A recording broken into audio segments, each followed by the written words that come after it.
या शब्दाचे दोन्ही शब्दशः अर्थ जर बघायला गेलं तर दोन्ही शब्दांचे अर्थ वेगळे आहेत। रंजले म्हणजे कुठल्या तरी एखाद्या विषयामध्ये गुंतला, जसं काम, क्रोध, लोभ, मोह, मद, मत्सर या विषयामध्ये अडकून किंवा एखाद्या व्यसनामध्ये अडकून जो गेलेला आहे तो त्रस्त आहे, तो त्याला रंजले असं म्हटलेले। विठ्ठल विठ्ठल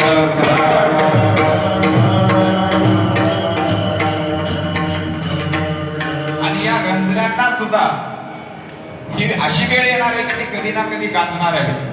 म्हणून या संतांनी दोघांना देखील एकत्रित केलेले आहे। जे का रंजले गांजले त्यासी म्हणे जो आपुले, तोची साधू ओळखावा देवते तेची जाणावा। म्हणजे साधू जर ओळखायचा असेल आणि देव जर ओळखायचा असेल तर ही ओळखण्याची दृष्टी तुम्हाला आम्हाला आली का?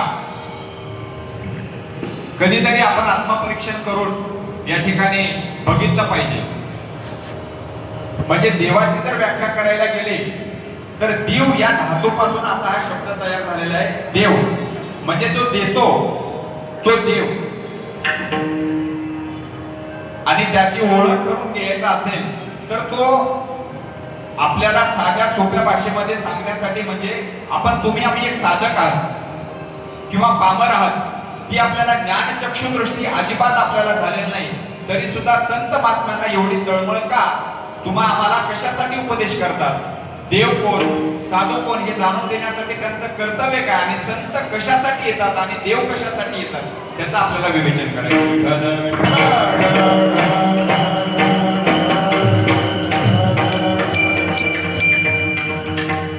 देव जेव्हा अवतार घेतो त्यावेळेला मुख्य उद्देशच हा असतो, भक्ताला के पायापाशी दुर्जनाशी संहारे, परित्राणाय साधूना विनाशाय च दुष्कृतम, धर्म संस्थापनार्थाय संभवामी युगे युगे। म्हणजे जेव्हा कधी देव अवतार घेतो त्यावेळेला एकतर दुष्टाचा संहार करण्यासाठी अवतार घेतो किंवा खलाचं नाश करण्यासाठी अवतार घेतो, पण संत कशासाठी अवतार घेतात? अवतार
संत याच्यासाठी जन्माला येतात,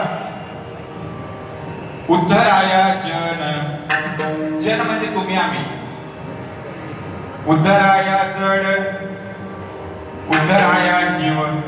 जोपर्यंत आपल्याला जीवाशिवाची ऐक्यता साधू संतांकडून किंवा गुरुकडून आपल्याला मिळणार नाही तोपर्यंत आपलाही उद्धार होणार नाही।